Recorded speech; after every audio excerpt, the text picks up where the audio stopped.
Hello, my dear viewers. I am Anwar Hussain Barbiya.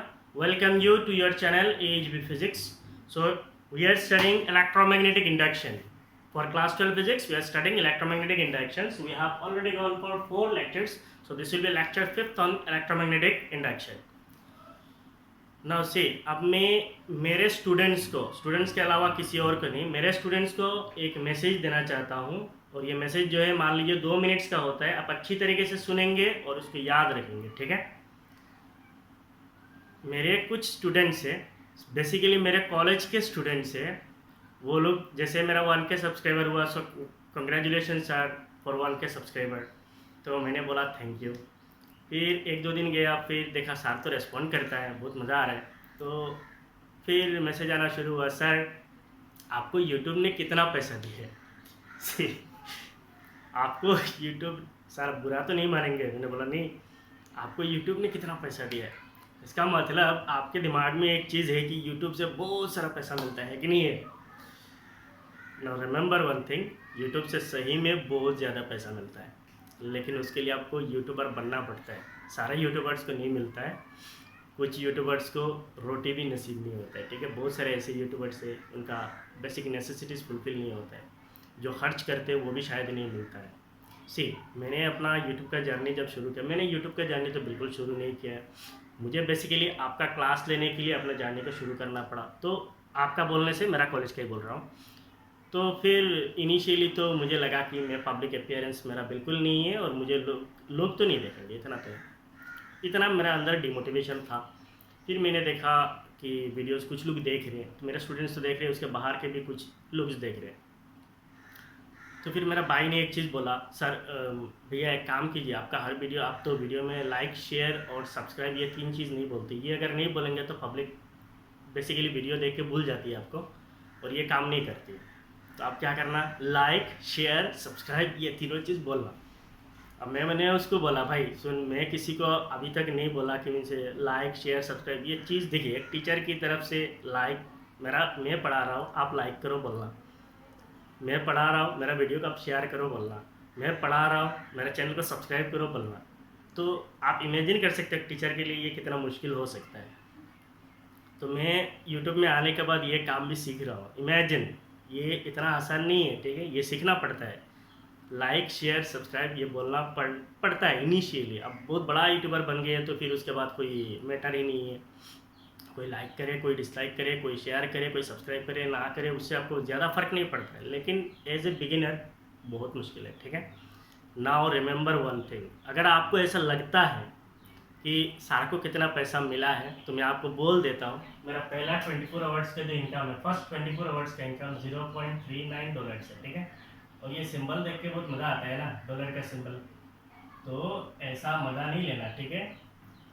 पहला 48 hours means ये 24 include करके means पहला 2 दिन का इनकम इसको जोड़ के हुआ $1.1, ठीक है। और पहला 72 आवर्स के जो इनकम है वो है $1.52, ठीक है। और आपको ये डॉलर से रुपीज़ में कन्वर्ट करना पता है। मेरा चैनल पे मान लीजिए अभी 54,000 व्यूज़ है टोटल, वॉच आवर्स 6,000 आवर्स के ऊपर है, सब्सक्राइबर्स 1076 समथिंग है। तो इमेजिन, ये आपका like dislike views subscribers in सब चीज़ों से पैसा नहीं मिलता है। कुछ अलग टेक्निक है, वो बाद में कभी अगर मैं अगर बन पाया तो आपको बताऊंगा, ठीक है। स्पेशली मेरे स्टूडेंट्स को मुझे मैसेज देना है, अगर आपके अंदर ऐसा लगता है कि कोई टैलेंट है, आप दुनिया को दिखा सकते हो, तो पहले ग्रेजुएशन तक कुछ नहीं करना, ग्रेजुएशन तक आपको 100% पढ़ाई ही करना है, ठीक है, पूरा fully concentrate on your study. उसके बाद अगर आपको लगता है कि आपके अंदर कोई टैलेंट है, आप दुनिया को दिखा सकते हैं, तो उस टैलेंट को पास में से दिखाना। मान लीजिए आप मास्टर डिग्री में एडमिशन ले लिए, तो मास्टर्स करते रहो, उसके पास में मान लीजिए जो टैलेंट है उसको आप दिखाओ पब्लिक को, देखो पब्लिक का रेस्पॉन्स क्या हो रहा है, आ रहा है, लोग देख रहे हैं नहीं देख रहे, आपको लाइक मार रहे डिसलाइक मार रहे, वो सारी चीज़ देखो, पब्लिक का रेस्पॉन्स देखो, ठीक है। उस पर कॉन्सेंट्रेट नहीं करना कि मुझे अभी से यूट्यूबर बन जाना है। मास्टर डिग्री करते रहो, पास में हर 15 दिन में हफ्ते में एक वीडियो डालते रहो, देखो लोग क्या कर रहे हैं। तो इससे आपका मास्टर डिग्री भी हो जाएगा, आप किसी एक प्रोफेशनल बन जाएंगे। प्रोफेशनल बनने के बाद वो यूट्यूब पास में रहने दो, देखो कैसा हो रहा है, एक 5 साल 6 साल देखते रहो, एनालिसिस करो। अगर आपको लगता है, आपको कंडीशन है, अगर आपको लगता है कि पब्लिक आपको लाइक करती है, पब्लिक आपको सपोर्ट करती है, क्योंकि ये पूरा पब्लिक सपोर्ट पे डिपेंडेंट है, आप कुछ नहीं कर सकते, you can not do anything, सारे पब्लिक पे डिपेंडेंट है। मैं बहुत अच्छा पढ़ाता हूँ बोलने से नहीं चलेगा, पब्लिक पे डिपेंड करेगा। सही में मैं अच्छा पढ़ाता हूँ नहीं पढ़ाता हूँ, अच्छा पढ़ाऊँगा तो मेरा ग्रो होगा। आप बहुत अच्छा डांस करते हो, पब्लिक देख के बोलेगी कैसे डांस करते हो। तो इमेजिन, ये अलग चीज़ है, ये जो यूट्यूब है ये अलग है, बिल्कुल अलग है। तो इसीलिए ग्रेजुएशन तक कुछ नहीं करना, और ग्रेजुएशन के बाद मास्टर्स के साथ हर हफ्ते में या 15 दिन में एक बार कोशिश करना। अब बोलोगे सर आप इतना नॉलेज क्यों दे रहे हैं? सी, मैं भी इनिशियली पहले जब तो मैं डिमोटिवेटेड था, मुझे लगा कि कोई नहीं देखेगा, फिर मैंने देखा धीरे धीरे बढ़ रहा है। 500 आने के बाद मेरे भी अंदर जो है यूट्यूबर बनने का सपना आ गया, ठीक है, पूरा यूट्यूबर बनेंगे बोल के सपना आ गया। तो फिर मैंने बहुत बड़े बड़े यूट्यूबर्स का मैंने एनालिसिस किया है और उनका बातों को सुना है। तो एक ही चीज़ है कि आप यूट्यूब को पार्ट टाइम में रखो, यूट्यूब को फुल टाइम मत बनाओ, क्योंकि इसका जो प्रोग्रेस है वो पब्लिक पे डिपेंडेंट है। अगर आप रियली यूट्यूबर बन गए तब जाके आप कुछ भी कर सकते हो, मीन्स कुछ भी कर सकते हो। तो इसीलिए पढ़ाई को बीच में बंक नहीं मारना, कुछ नहीं करना, fully concentrate on your study, ठीक है। और ये मेरा मैसेज है, याद रखना। Now we will study electromagnetic induction, ठीक है। So in electromagnetic induction we have already gone for 4 lectures. So this will be the 5th lecture, और ये जो लेक्चर है ये बेसिकली आपका ईडी करंट्स के ऊपर है। ईडी बोलो, एडी बोलो, जो बोलना है बोलो, ठीक है। The topic is eddy current, EDDY, eddy currents, eddy currents. So what is eddy current? तो इसके अंदर हम लोग क्या पढ़ेंगे, what is eddy current, eddy current क्या होता है, how eddy currents are produced, eddy current जो है कैसे पैदा होता है। Next will study what are the undesirable effects of eddy current, eddy current जो है वो क्या क्या अनडिजायरेबल इफेक्ट करता है, उससे क्या क्या खराबी होता है, उसका नुकसान क्या है। Then will study minimization of eddy current, means eddy currents को हम लोग मिनिमाइज कैसे कर सकते हैं, कम कैसे कर सकते हैं। और उसके बाद हम लोग पढ़ेंगे एप्लीकेशंस और advantages of eddy current, means AD current को हम लोग कैसे यूज कर सकते हैं। तो बेसिकली हम इन चीज़ के ऊपर डिपेंड करेंगे, what is eddy current, how eddy currents are produced, undesirable effects of eddy current, minimization of eddy current, advantages और एप्लीकेशंस ऑफ एडी करंट, ठीक है। अब अच्छी तरीके से ध्यान से सुनना, और ये बेसिकली ये थियोरेटिकल है, आपको मज़ा आएगा, डोंट वरी, ठीक है। So listen, what is eddy current? Eddy currents are the currents induced in conductor when subjected to changing magnetic field. So ये जो eddy currents है, this eddy currents was discovered by a scientist named Foucault, Foucault, Foucault, और उनका नाम पे इस current को कहा जाता है Foucault current. So what is Foucault current or eddy current?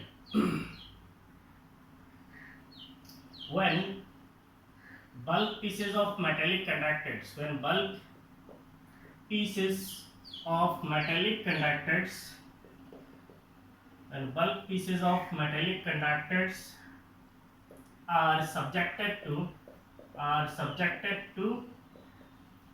change in magnetic flux, when bulk pieces of metallic conductors are subjected to change in magnetic flux, self-circulating currents are induced in it. Self-circulating currents are, एक second में आपको आ रहा हूँ, थोड़ा disturb हो गया है।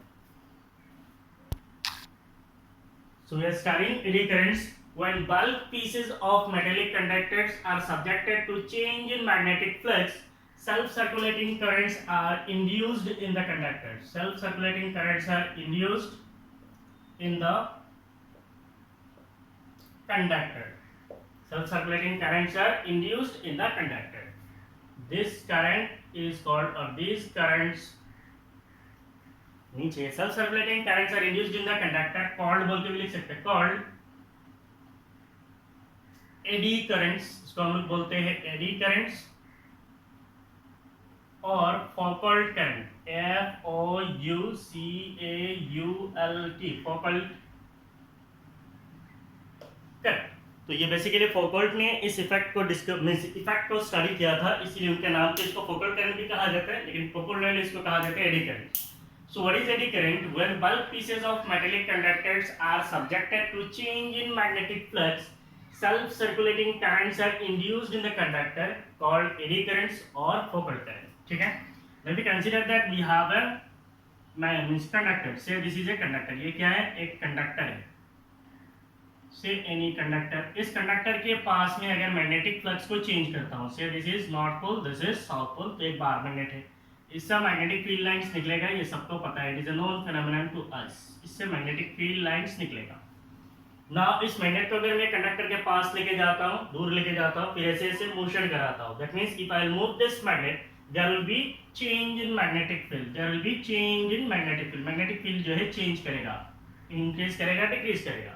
Due to change in magnetic field there will be change in magnetic flux. So magnetic flux भी कम ज्यादा होगा. Due to change in magnetic flux there will be induced EMF, and that induced EMF will drive a current. This current is called self circulating current. Self circulating currents का मतलब क्या है?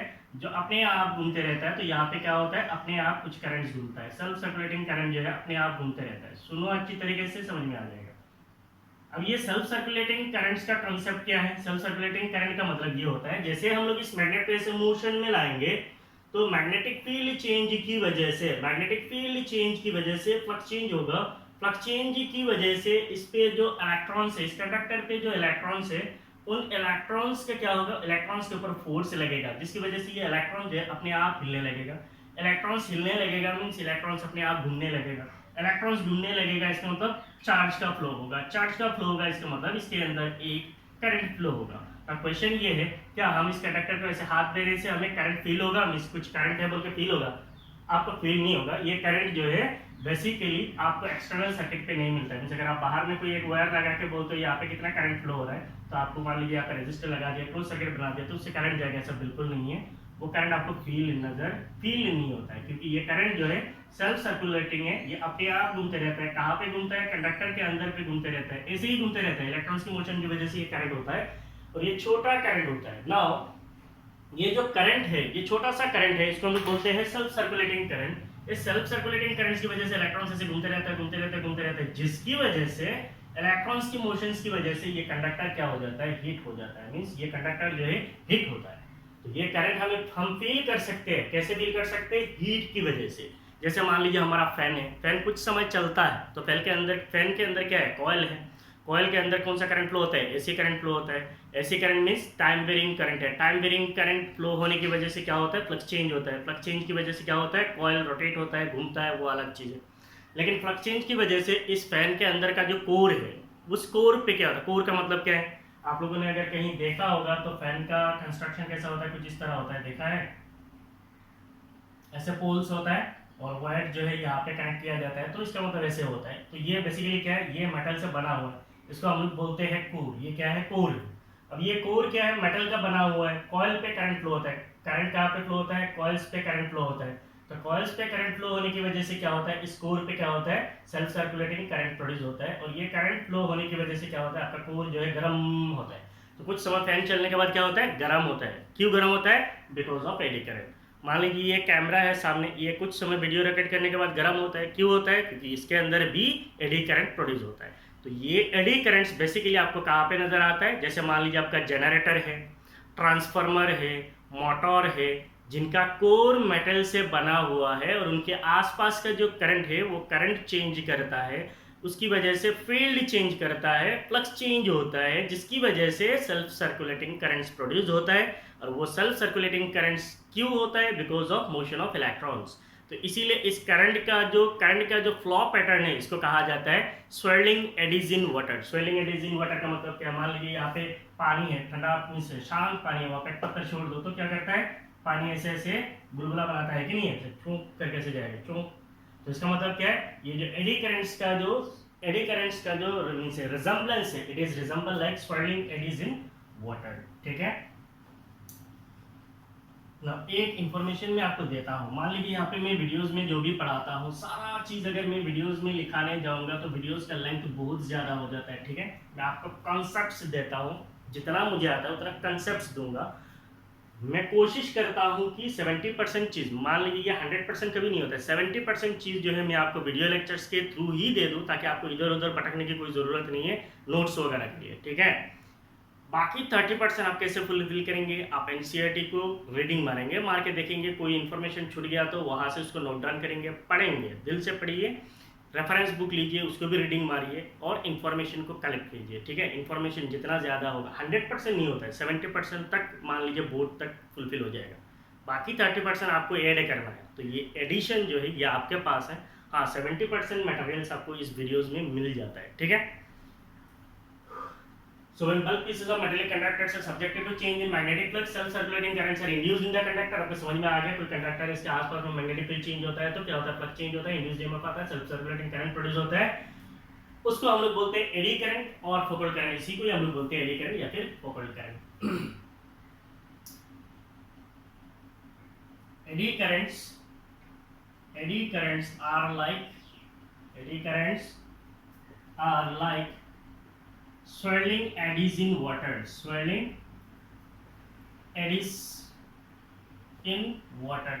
eddies in water का meaning मैं आपको समझा दिया है। फिर हम लोग पढ़ेंगे एक्सप्लेनेशन या फिर experimental setup. So will study an experimental setup to study experimental setup for eddy current. Means eddy current को स्टडी करने के लिए एक छोटा सा एक्सपेरिमेंट लेके इसको स्टडी करेंगे, ठीक है। For this we are considering that, मान लीजिए ये पहले हम लोग मैग्नेट कंसीडर करेंगे। Say we have permanent magnets, scale चाहिए नहीं तो यहाँ टेढ़ा हो जाता है, तार नहीं होता।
आप लोग एनसीईआरटी को देख के ड्रॉ करेंगे, बहुत सुंदर फिगर है एनसीईआरटी में, ठीक है। मैं ट्राई कर रहा हूँ।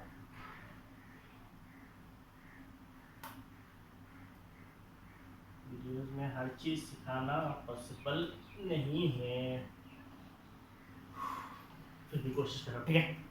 सो we have two permanent magnets. मान लीजिए ये जो है आपका नॉर्थ पोल है और ये साउथ पोल है। ऑब्वियसली इधर नॉर्थ पोल होगा, साउथ पोल, ये एक परमानेंट मैग्नेट है, नॉर्थ उधर साउथ है तो एक परमानेंट मैग्नेट है। तो बेसिकली ये नॉर्थ से मैग्नेटिक फील्ड लाइंस निकलेगा, कैसे निकलेगा, मैग्नेटिक फील्ड लाइन ऐसे जाएगा, जाके ऐसे इस साउथ पोल में एंटर करेगा। तो वी कैन से दैट इधर जो मैग्नेटिक फील्ड होगा, एंटरिंग मैग्नेटिक फील्ड कैसा है, एंटरिंग, तो इसको एंटरिंग मैग्नेटिक फील्ड को हम लोग किससे रिप्रेजेंट करते हैं, क्रॉस से। So there is magnetic field entering into this magnet, ठीक है, हो गया। Now if you consider that we have a fixed, means कोई यहाँ पे कोई एक फिक्स सपोर्ट है, इस फिक्स सपोर्ट के साथ कोई एक पाइवट है। पाइवट का मतलब क्या है, कोई एक कनेक्शन है, से this is a pivot, means कोई एक लोहा है, कोई भी चीज़ है, स्क्रू है, वहाँ पे आपने थ्रेड डाला है, ये क्या है, स्क्रू है मान लीजिए, यहाँ पे एक थ्रेड है, इसके साथ आप एक कॉपर प्लेट को ऐड कीजिए, से this is a copper plate. ये क्या है, एक कॉपर प्लेट है और इस कॉपर प्लेट को आप क्या कर रहे हो, स्विंग करा रहे हो in between the magnetic field. This copper plate is swinging inside the magnetic field. इसका मतलब मान लीजिए यहाँ पे नॉर्थ पोल है, यहाँ पे साउथ पोल है और आपके पास ये क्या है, एक पेंडुलम है। सो पेंडुलम का मतलब कुछ नहीं है, it is made up of copper. क्या है, ये कॉपर का बना हुआ एक प्लेट, इसको बोलते हैं कॉपर प्लेट है। यहाँ पे आपने एक थ्रेड कनेक्ट कर दिया, so there is a thread in it. यहाँ पे कोई एक सपोर्ट है जहाँ पे ये लगा हुआ है, उस साइड पे नॉर्थ पोल है, इस साइड पे साउथ पोल है, तो यहाँ पे क्या होगा, यूनिफॉर्म मैग्नेटिक फील्ड होगा। अब मान लीजिए मैं इसको अगर ऐसे मूव कराता हूँ, if I move this coil, ये क्या है कॉपर प्लेट, इस कॉपर प्लेट को अगर मैं ऐसे मोशन पे लाता हूँ, कहाँ पे, इन द मैग्नेटिक फील्ड, तो कॉपर प्लेट जब ऐसे आएगा इसका मतलब मैग्नेटिक फील्ड के अंदर कुछ एरिया आएगा, तो कुछ इसमें फ्लक्स चेंज होगा, ये और जा रहा है और फ्लक्स चेंज होगा, और जा रहा है और फ्लक्स चेंज होगा, है कि नहीं है, दिखाई दे रहा है या नहीं दे रहा है, कैमरा का यही प्रॉब्लम है, ठीक है। उधर क्या है नॉर्थ पोल है, इधर क्या है साउथ पोल है, बीच में यूनिफॉर्म मैग्नेटिक फील्ड है।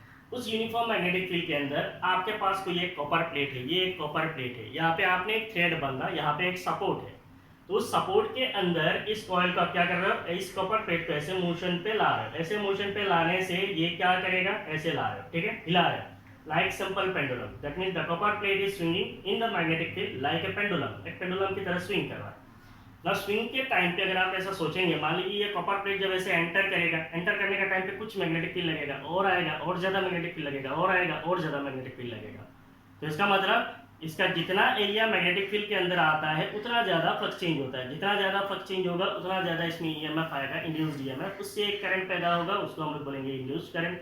अब इस करंट का नया नाम हम जानते हैं, that is called eddy current, और उस एडी करंट की वजह से क्या होगा, there will be swelling, eddying, there will be swelling of electrons, electrons का स्वेल होगा, और इनका स्ट्रक्चर कैसा होगा, like the swelling eddies in water. कहानी समझ में आया। तो इसका अंदर आने जाने की वजह से एरिया चेंज होता है, जिसकी वजह से फ्लक्स चेंज होता है, जिसकी वजह से ये एडी करंट पैदा होता है। Now if you consider that ये कॉपर प्लेट जब एंटर कर रहा है, तो इसका मतलब जब एंटर करेगा तो इसके अंदर मैग्नेटिक फील्ड ये किसको फेस कर रहा है, बेसिकली नॉर्थ पोल को फेस कर रहा है, और you can say it is facing the increase in magnetic फील्ड। जब ये इंक्रीज इन मैग्नेटिक फील्ड को फेस करता है, सो what is the direction of eddy current, the direction of eddy current is anti clock, वहां पे जो करंट का डायरेक्शन होगा कैसा होगा, एंटी क्लॉक।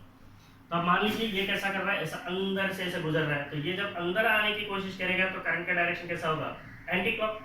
ये मैग्नेटिक फील्ड जब बाहर आएगा then that direction will become clock.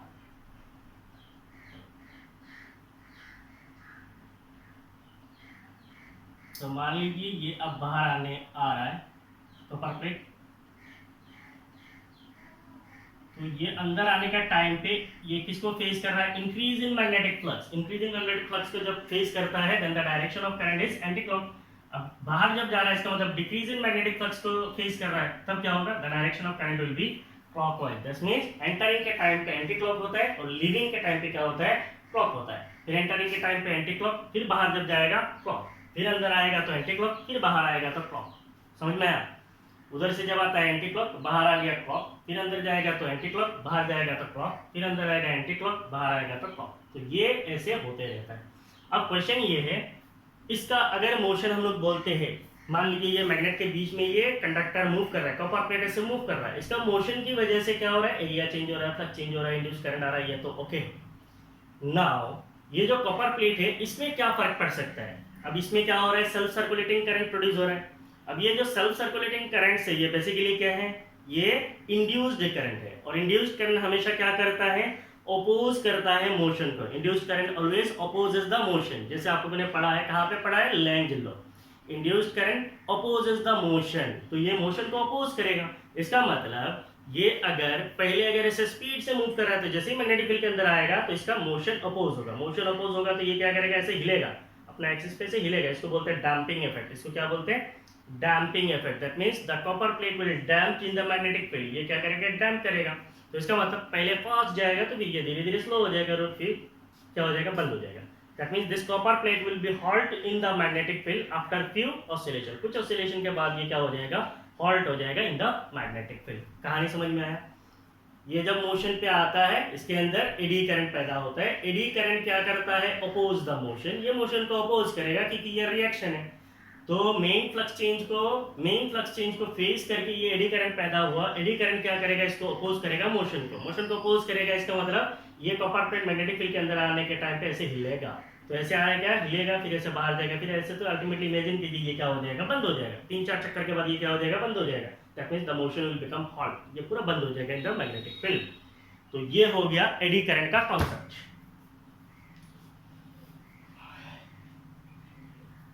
तो इसका डिटेल्स एक्सप्लेनेशन जितना है मैंने बोल दिया, छोटा सा मैं नोट्स दे रहा हूं, बाकी नोट्स आप एनसीईआरटी से पढ़ सकते हैं, ठीक है। Consider the motion of A copper plate, consider the motion of a copper plate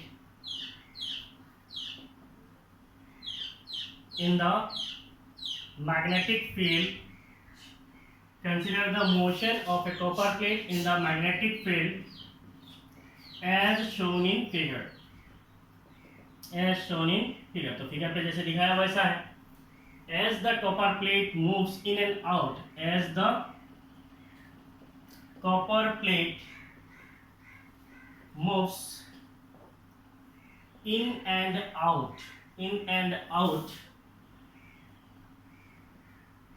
of magnetic field, in and out of magnetic field, magnetic flux change occurs. Magnetic flux change occurs,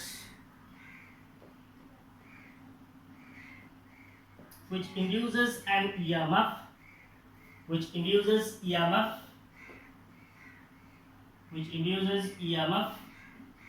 and results in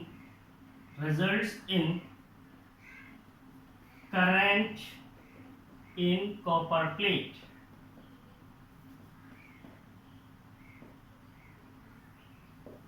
तो मैंने क्या लिखा है, consider the motion of copper plate in the magnetic field. हमने consider किया कि एक copper plate जो है मैग्नेटिक फील्ड के अंदर मूव कर रहा है, as shown in figure.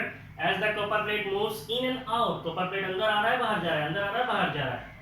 Magnetic field, magnetic flux change occurs, magnetic flux change होता है, व्हिच इंड्यूसेस ईएमएफ, जिससे ईएमएफ पैदा होता है, and results in current in copper plate, तो जिसकी वजह से करंट पैदा होता है कॉपर प्लेट पे. The direction of current is opposite. Direction of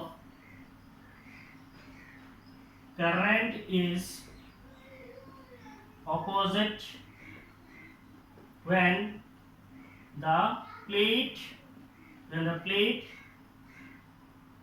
moves in and out of field. The direction of current is opposite when the plate moves in and out of field. Means ये जब magnetic field के अंदर आता है तो जो direction होता है और जो बाहर जाता है उसका जो डायरेक्शन है वो अपोजिट है. और फिगर में भी दिख रहा है, और आपको पता है जब अंदर आता है एंटी क्लॉक है, बाहर जब जाता है क्या है, क्लॉक है. ठीक है, तो इतना से हमारा हो जाएगा. इतना इन्फॉर्मेशन सफिशिएंट नहीं है और आपको रीडिंग मारना है एनसीईआरटी. ठीक है, ये बेसिक इन्फॉर्मेशन है, इतना आपको चाहिए. एक्सप्लेनेशन विद बेसिक इन्फॉर्मेशन आपको तो चाहिए.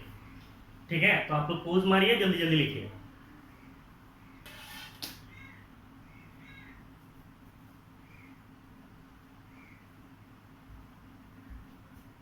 So we have learned about eddy currents and the experimental setup of eddy current. Means इसको हम लोग एक्सपेरिमेंटली कैसे देख सकते हैं कि एडी करंट्स कैसे पैदा होता है. मैंने आपको बोला प्रैक्टिकली एडी करंट्स आपको कहाँ पे मिलता है. Practically eddy currents are produced in most of the devices like generators, transformers, motors, आपका एसी, फैन, जितना भी इलेक्ट्रिकल एंड इलेक्ट्रॉनिक डिवाइस है, most of the electricals and electronic devices पे एडी करंट्स इंड्यूस होता ही है. ठीक है, क्योंकि करंट्स का मैग्नीट्यूड टाइम के साथ चेंज होता है कुछ ना कुछ हद तक. अगर स्टेडी है तो भी चेंज होता है थोड़ा थोड़ा.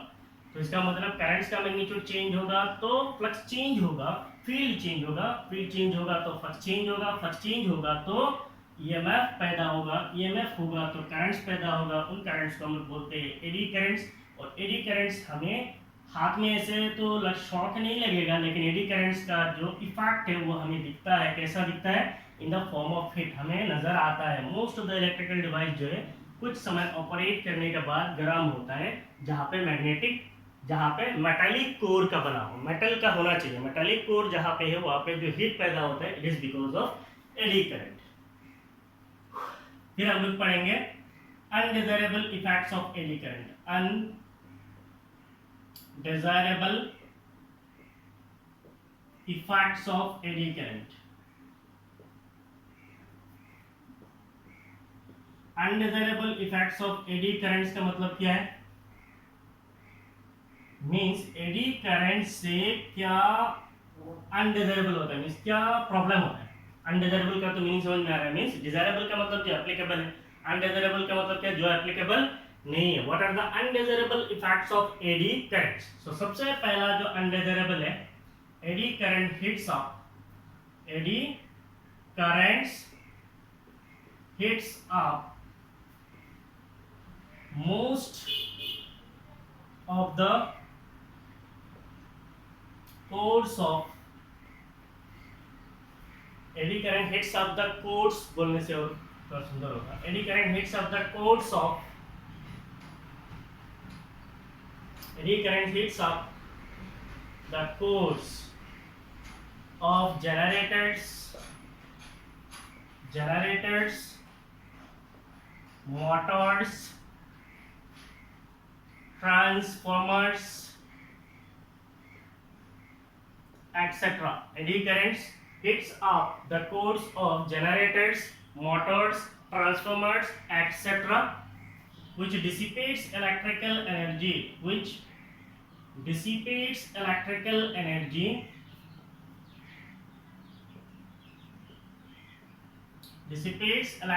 energy in the form of heat, और ये क्या है, जोल्स हीट लॉस है. What is जोल्स heat loss? It is I square RT. Current होता है तो हीट लॉस हो गई. So eddy currents hits of the codes of generators, motors, transformers, etc. Most of the devices पे होता है which dissipates electrical energy, जिससे electrical energy dissipate होता है in the form of heat, और ये क्या करता है, हीट बना के एनर्जी को डिसिपेट करता है. So ultimately efficiency of engines या फिर मशीन्स इंक्रीज होगा, डिक्रीज होगा? Efficiency of machines like generator, transformer, motor is reduced. Efficiency is reduced because of efficiency of machines is reduced or are reduced. Efficiency of machines are reduced because of AD currents. Eddy currents की वजह से क्या होता है, जो भी engine से या मशीन से उनका एफिशिएंसी कम हो जाता है. ठीक है, और चाहिए नहीं चाहिए, दो होने से हो जाएगा छोटा छोटा. ये सारे टॉपिक्स के ऊपर क्वेश्चन आता है. ठीक है, what are the undesirable effects of eddy current, what are the, how can we minimize eddy currents. उसके बाद हम लोग एक एक करके पढ़ेंगे. हर एक टॉपिक इंपॉर्टेंट है. ठीक है, बोर्ड के लिए हर एक टॉपिक इंपॉर्टेंट है. अनडिजायरेबल इफेक्ट के बाद आता है minimization of eddy current. How can we minimize eddy current? Minimization of eddy currents. हम eddy currents को कैसे minimize कर सकते हैं? How can we minimize eddy currents? Minimization of eddy currents. तो सबसे पहला जो चीज है, eddy currents are minimized. Eddy currents are minimized by laminating the cores of engines, by laminating the cores of machines. Eddy currents are minimized by laminating the cores of machines. तो machines का जो core होता है उनको हम लोग क्या करते हैं, लेमिनेट करते हैं. लेमिनेट करने से क्या होता है, एडी करंट जो है वो क्या होता है, मिनिमाइज हो जाता है, कम हो जाता है. दूसरा चीज है by making rectangular slots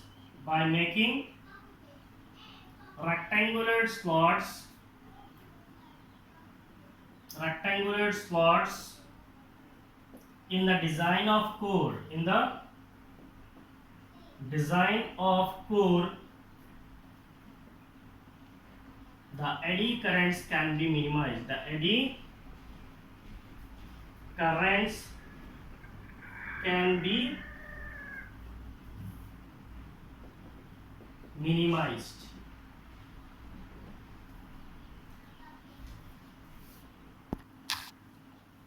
So we are studying minimization of eddy currents. So दिन के टाइम पे वीडियोस बनाना बहुत मुश्किल है. ठीक है, एज मेरा घर जो है बिल्कुल सड़क के पास है, बहुत सारा प्रॉब्लम होता है. ठीक है, कोई ना कोई आके डिस्टर्ब कर लेते हैं. बेसिकली मेरा 95% वीडियो जो रात का ही शूट किया हुआ है, रात को ही बनाता हूँ, दिन में बनाने में इतना सारा प्रॉब्लम. ठीक है, चलो. Minimization of eddy currents. Eddy currents are minimized by laminating the cores of machines. Mean जो मशीन्स होता है, इनका जो कोड्स होता है उनको हम क्या करते हैं, लैमिनेशंस करते हैं. लैमिनेशंस करने से क्या होता है, एडी करंट जो है वो कम हो जाता है, मींस मिनिमाइज हो जाता है.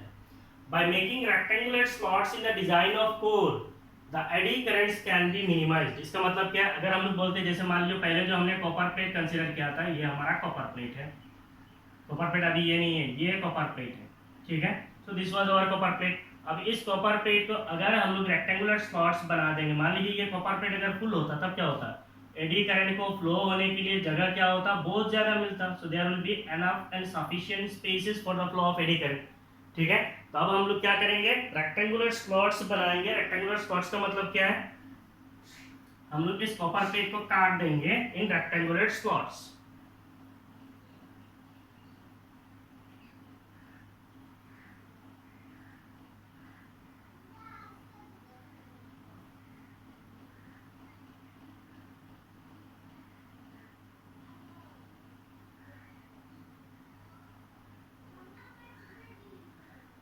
हमने क्या किया, पूरा प्लेट को नहीं रखा, हमने क्या किया, यहाँ से टुकड़ा काट के निकाल दिया, यहाँ से काट के निकाल दिया, यहाँ से काट के निकाल दिया, काट के निकाल देने से ये जगह खाली हो गया।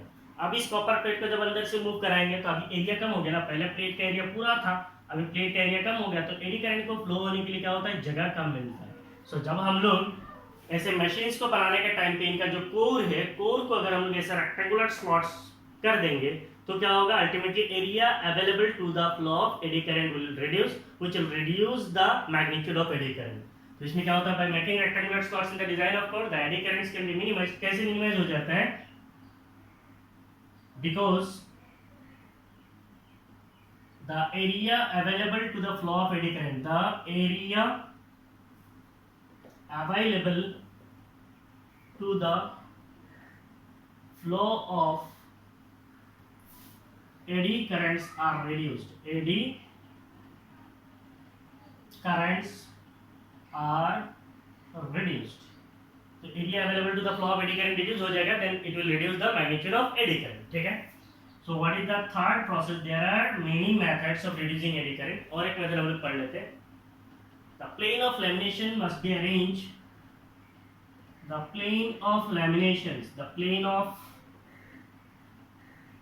laminations,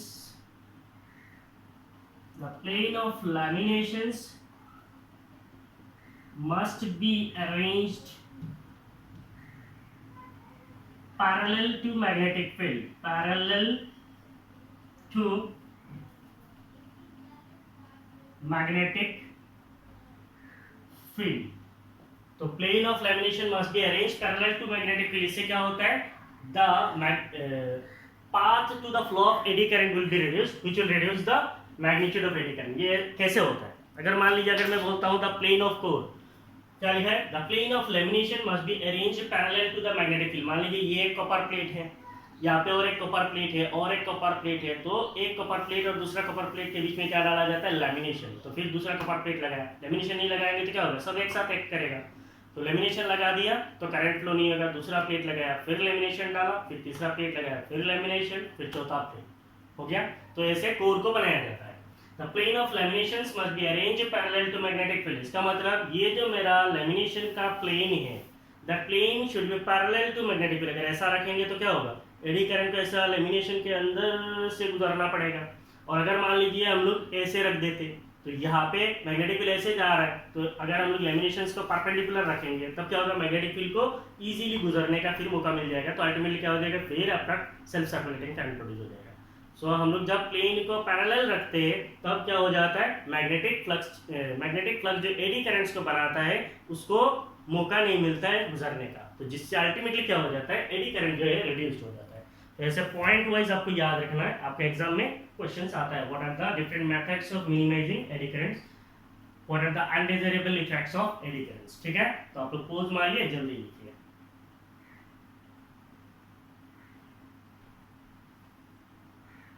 done. उसके बाद हम लोग और एक टॉपिक पढ़ेंगे, that is applications of eddy current.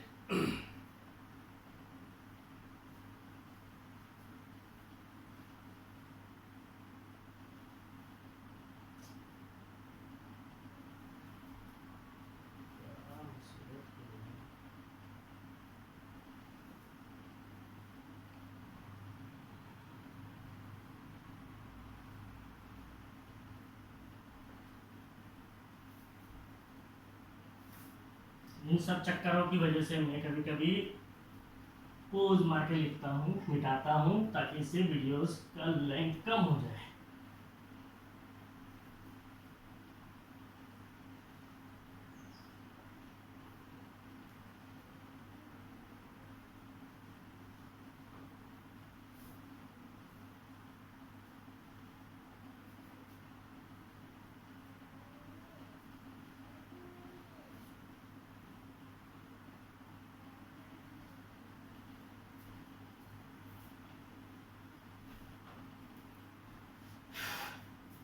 So what are the various applications of eddy current, ये एकदम इंपॉर्टेंट क्वेश्चन है, ये बार बार आता है। Applications of eddy current, what are the applications of eddy currents. तो ये आपके एग्जाम में आता ही है। इसमें हम लोग 4 एप्लीकेशन पढ़ेंगे, ऐसे बहुत सारे एप्लीकेशन है। पहला एप्लीकेशन जो है, it is magnetic braking in trains, magnetic braking in trains. तो ये बेसिकली कौन सा ट्रेन पे यूज होता है? इलेक्ट्रिकली पावर ट्रेन में इसे यूज किया जाता है। तो जैसे हम लोग जानते हैं ट्रेन का जो रेल्स होता है कैसे होता है, ये मान लीजिए ट्रेन का रेल्स है। Strong electromagnets are situated above rails in some electrically powered trains. इसका मतलब जो हमारा आसपास में नेचुरली जो डीजल इंजन है उसमें ये काम का नहीं है। जैसे आपका इलेक्ट्रिकली पावर ट्रेन से, इलेक्ट्रिसिटी से जहाँ पे ट्रेन चलता है, बुलेट ट्रेन से, मैग्नेटिक ट्रेन से, वहां पे इसको यूज कर सकते हैं। ठीक है, तो मान लीजिए ये इलेक्ट्रिकली पावर ट्रेन से या फिर मैग्नेटिक ट्रेन से, तो यहाँ पे क्या होता है, ये रेल्स है, these are rails. So rails के ऊपर स्ट्रॉन्ग इलेक्ट्रोमैग्नेट सिचुएटेड किया जाता है, स्ट्रॉन्ग इलेक्ट्रोमैग्नेट सिचुएट किया जाता है। मान लीजिए इधर नॉर्थ पोल है, इधर साउथ पोल है, तो स्ट्रॉन्ग इलेक्ट्रोमैग्नेट्स, ऐसा नहीं है कि नॉर्मल मैग्नेट है, स्ट्रॉन्ग इलेक्ट्रोमैग्नेट्स होता है। तो मान लीजिए इधर से ट्रेन जा रहा है, इसको ब्रेक लगाना है, तो ये क्या करता है, सामने वाले का जो मैग्नेट है उसको क्या कर देता है, एक्टिवेट कर देता है। जब मैग्नेट को एक्टिवेट करेगा, ट्रेन से क्या होता है, मैग्नेट को एक्टिवेट किया जाता है। जब मैग्नेट एक्टिवेट होगा तो इससे क्या होगा, मैग्नेटिक फील्ड लाइंस निकलेगा। अब ये मैग्नेटिक फील्ड लाइन जो निकलेगा उससे क्या होगा, ये जो रेल्स है, मैं पूरा डिटेल एनालिसिस आपको नहीं पढ़ा रहा हूँ, ठीक है, खाली बस एप्लीकेशन का पढ़ाना है, थोड़ा समझाना है, नहीं तो फिर आपको समझ में नहीं आएगा, इसीलिए मैं समझा रहा हूँ। डिटेल एनालिसिस आप पढ़ सकते हो, बुलेट ट्रेन, मैग्नेटिक ब्रेकिंग, ये सब पढ़ सकते हो। तो यहाँ पे क्या है, स्ट्रॉन्ग इलेक्ट्रोमैग्नेट्स है। What are this? These are strong electromagnets. इन स्ट्रॉन्ग इलेक्ट्रोमैग्नेट्स को क्यों सिचुएट किया जाता है, स्ट्रॉन्ग इलेक्ट्रोमैग्नेट से इनको क्यों सिचुएट किया जाता है, टू स्टॉप द ट्रेन। तो मान लीजिए जैसे ट्रेन जा रहा है, इसको स्टॉप करना है, तो ये क्या करता है, सामने वाले मैग्नेट्स को एक्टिवेट कर देता है, उससे मैग्नेटिक फील्ड लाइंस बनता है। मैग्नेटिक फील्ड लाइंस क्या करता है, रेल्स के साथ लिंक करता है, जिससे रेल्स पे एडी करंट्स पैदा होता है। तो ये क्या है, रेल्स का एडी करंट है। रेल्स किससे बना हुआ है, मेटल का बना हुआ है, तो रेल्स पे क्या पैदा होता है, एडी करंट्स पैदा होता है। एडी करंट्स क्या करते हैं, अपोजेस द मोशन, मोशन को अपोज करता है। तो ट्रेन इधर से जा रहा है, तो ट्रेन का मोशन को अपोज करता है, जिससे क्या होता है, ट्रेन स्लो डाउन होता है एंड फाइनली जाकर स्टॉप हो जाता है। ठीक है, तो यहाँ पे जो ब्रेकिंग इफेक्ट होता है, that braking effect is smooth, the braking effect is smooth. ये ब्रेकिंग इफेक्ट जो है ये स्मूथ क्यों है, क्योंकि there is no mechanical linkage. तो जैसे मान लीजिए हमारा जो डीजल इंजन का जो ब्रेक्स होता है, तो बेसिकली ब्रेक मारने के बाद क्या होता है, साउंड होता है कि नहीं है, जबरदस्त साउंड निकला। तो ये क्यों होता है, because there is mechanical braking. अब देखना, बड़ा बड़ा स्प्रिंग होता है, तो ये स्प्रिंग के जैसे ही ब्रेक मारता है तो हाइड्रोलिक ब्रेक से छक करके से मारता है, तो जिसकी वजह से एक साउंड निकलता है। लेकिन यहाँ पे साउंड निकलता है एज वेल एज ट्रेन पे क्या होता है, कंपन होता है, means there will be vibration in train, brake की वजह से वाइब्रेशन होगा। और यहाँ पे क्या है, कोई ऐसे मैकेनिकल ब्रेकिंग सिस्टम नहीं है, ये मैग्नेटिकली ब्रेक करता है, जिसकी वजह से ये जो ब्रेकिंग इफेक्ट है स्मूथ है। तो इसके अंदर का जो पैसेंजर है उसको क्या आएगा, मजा आएगा, उसको समझ में नहीं आएगा, कम समझ में आएगा कि कहाँ पे ट्रेन ब्रेक हो रहा है और कहाँ पे ट्रेन जो है ब्रेक मार रहा है और कहाँ पे ट्रेन जो है जा रहा है। ठीक है, so this is the simple application of eddy current. Eddy current को यहाँ पे पॉजिटिवली यूज किया जाता है।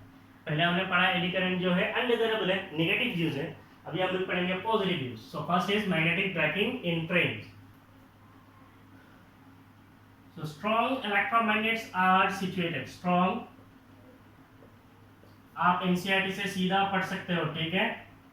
अब कुछ लोग नोट्स मांगते रहते हैं, इसीलिए मैं लिखाता हूँ। Strong electromagnets are situated above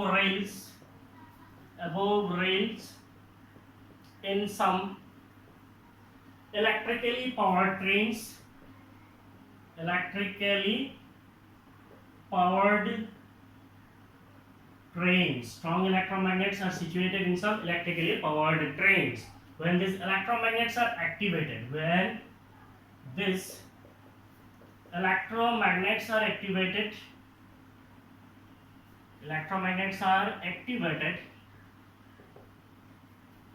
eddy currents are produced in rails. Eddy currents are produced in rails. Currents are produced in rails which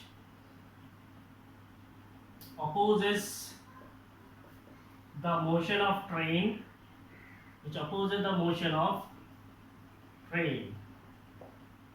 as there is no mechanical linkages, as there is no mechanical linkages,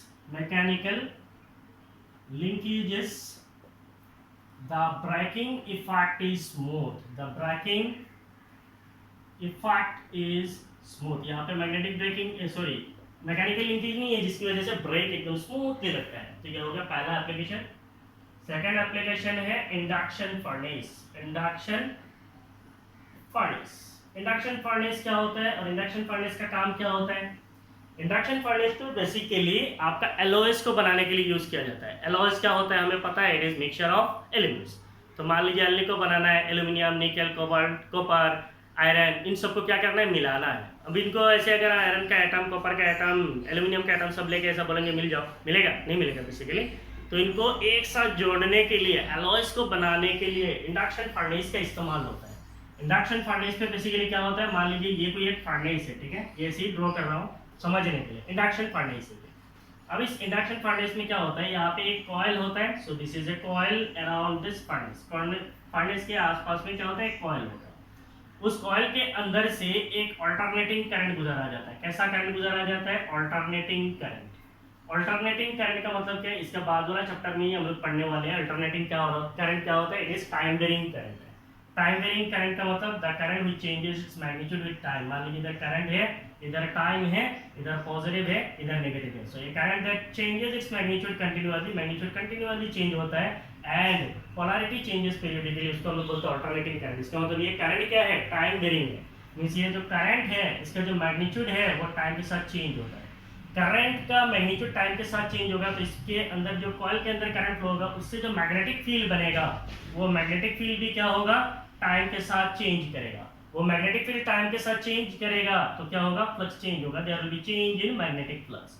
वो magnetic flux change जब यहाँ पे मान लीजिए अगर हम लोगों ने उन मेटल का पीसेस को रख दिया जिनको हमें पिघलाना है, मेटल को हमें क्या करना है, पिघलाना है, पिघला के क्या करना है, एलॉयज बनाना है। तो एल्यूमिनियम, निकल, कॉपर जितने हैं वो सारे रख दिया जाता है और इसके अंदर हाई फ्रीक्वेंसी करंट पास किया जाता है। नॉर्मल फ्रीक्वेंसी का नहीं है, हाई फ्रीक्वेंसी करंट पास किया जाता है। और हाई फ्रीक्वेंसी का मतलब क्या है, ये तो समझ में आ रहा है, नंबर ऑफ साइकिल्स पर सेकंड। तो 50 हर्ट्ज नॉर्मल होता है, तो मान लीजिए 3000 हर्ट्ज जैसा पास कर दिए, मान लीजिए 100 हर्ट्ज, सपोज तो 1000 हर्ट्ज पास कर दिए, तो इसका मतलब एक सेकंड में 1000 टाइम्स ये ऑसिलेट करेगा, करंट चेंज करेगा मैग्नीट्यूड को। तो जिसकी वजह से क्या होगा, मैग्नेटिक फील्ड चेंज होगा, फ्लक्स चेंज होगा, जिससे क्या होगा, बहुत ज्यादा हीट पैदा होता है फर्नेस के अंदर।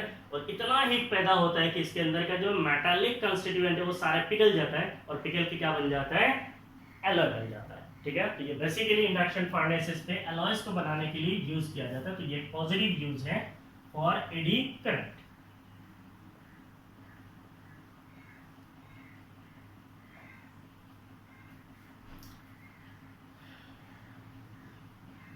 Furnaces are used to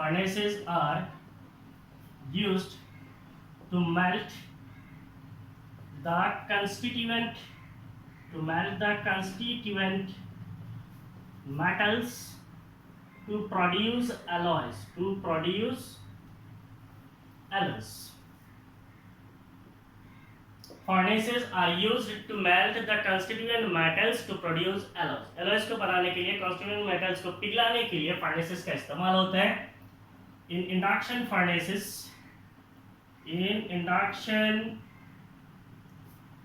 furnaces, high frequency alternating current is passed. High frequency alternating current is passed, which produces tremendous heat, which produce tremendous heat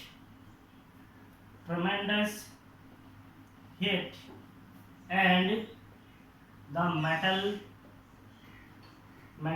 are melt. Tremendous heat which melts down the metals, बोलने से भी हो जाएगा। In induction furnaces, high frequency alternating current is passed, which produces tremendous heat, which melts the constituents to produce alloys.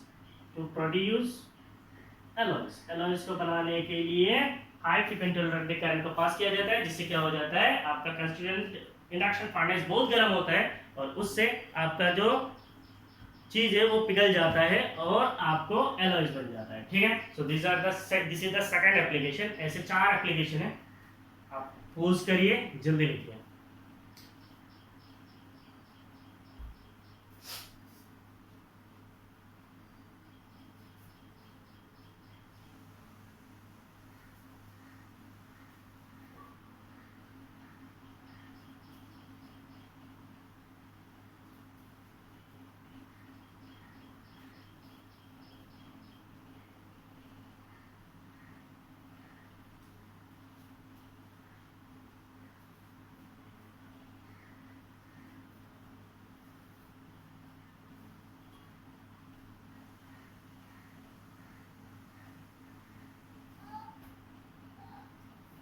So the third application is electric power meter. Electric power meter. Electric power meter का मतलब क्या है? Power को major करना। Metre का मतलब क्या है? मेजरिंग डिवाइस है। मीटर का मतलब मेजर है। तो इलेक्ट्रिक पावर मीटर क्या होता है? Electric power meters are the devices which measures electricity. तो जैसे मान लीजिए आपका घर के अंदर इलेक्ट्रिसिटी जो आता है, आपका घर के अंदर इलेक्ट्रिक कंजम्पशन कितना होता है, इलेक्ट्रिसिटी कितना कंज्यूम होता है, उसको मेजर करने के लिए बाहर में एक मीटर रखा में से लगा हुआ है, that meter is electric power meter. अब ये जो इलेक्ट्रिक पावर मीटर है ये 2 टाइप का आता है, one is analog type, the other is digital type. जो एनालॉग टाइप होता है वो पुराने ज़माने वाला एनालॉग टाइप है, और वो एनालॉग मीटर अभी जो है अवेलेबल नहीं है, मीन्स है बहुत कम जगह पे है। बेसिकली अभी के टाइम पे जो है वो है डिजिटल मीटर्स। ठीक है, तो एनालॉग मीटर जो है वो बेसिकली कैसे काम करता था? एनालॉग मीटर पे ऐसे मान लीजिए ऐसा होता था, एक शाइनी मेटल डिस्क होता था, बीच में क्या है, एक मेटल डिस्क होता था। तो this is a metal disc.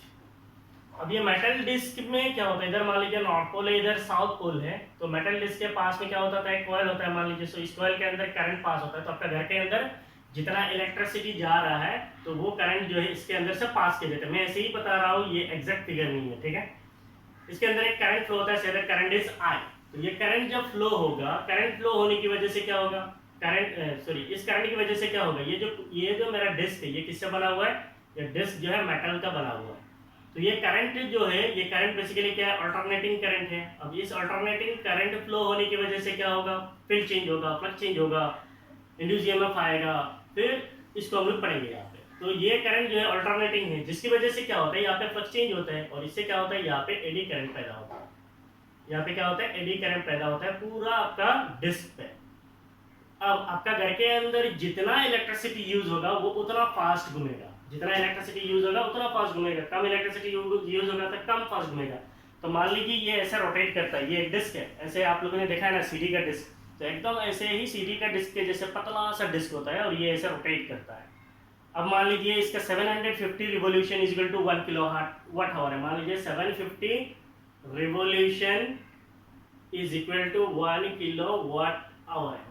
Means 1 unit electricity के बराबर कितना है, 750 रिवोल्यूशन। तो अगर आपका ये मैग्नेटिक डिस्क 750 रिवोल्यूशन लगाता है तो आपका ऊपर में जो काउंटर है वो काउंटर क्या करता है, मान लीजिए 1000 पहले था तो अभी क्या कर देगा, 1001 कर देगा, फिर 1002 कर देगा। तो हर 750 रिवोल्यूशन में एक यूनिट बढ़ता जाएगा और आपको इलेक्ट्रिसिटी का बिल देना पड़ेगा। ठीक है, नाउ अगर आपने इलेक्ट्रिसिटी को ज्यादा यूज किया तो वो डिस्क फास्ट घूमेगा, तो ज्यादा रीडिंग आएगा, ज्यादा आपको बिल देना पड़ेगा। तो ये था आपका इलेक्ट्रिक पावर मीटर का एक एडी करंट का एप्लीकेशन। तो इसका मतलब ये जो शाइनी मेटल डिस्क है इसको रोटेट कराने के लिए कौन सा करंट रेस्पॉन्सिबल है, the responsible current is eddy current.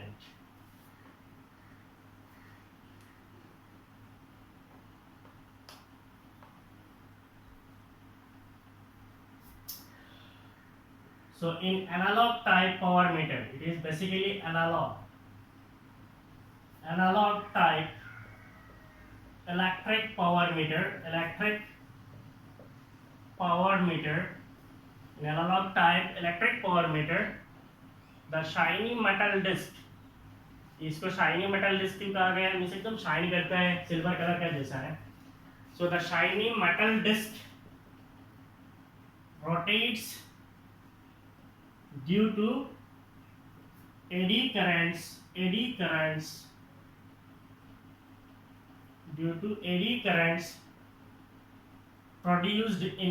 produced in it खत्म. In analog type electric power meter, the shiny metal disc rotates due to eddy current produced in it, which ultimately gives you the count and which will measure the electricity used. ठीक है, बाकी और थोड़ा information इंसेट से पढ़ लेना. And the fourth application is electromagnetic damping.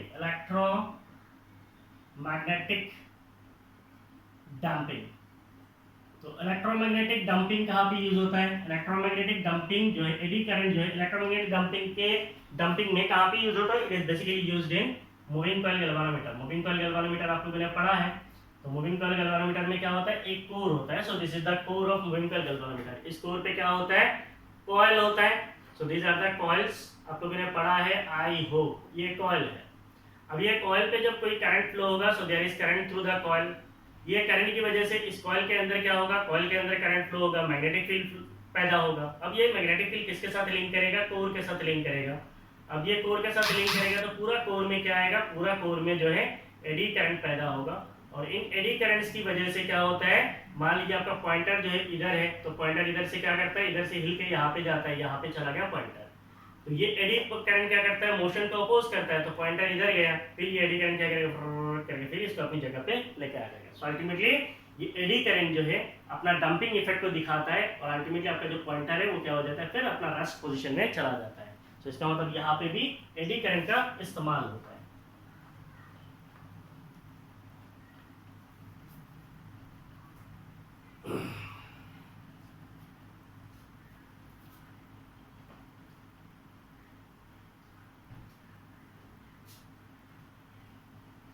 In moving coil galvanometer,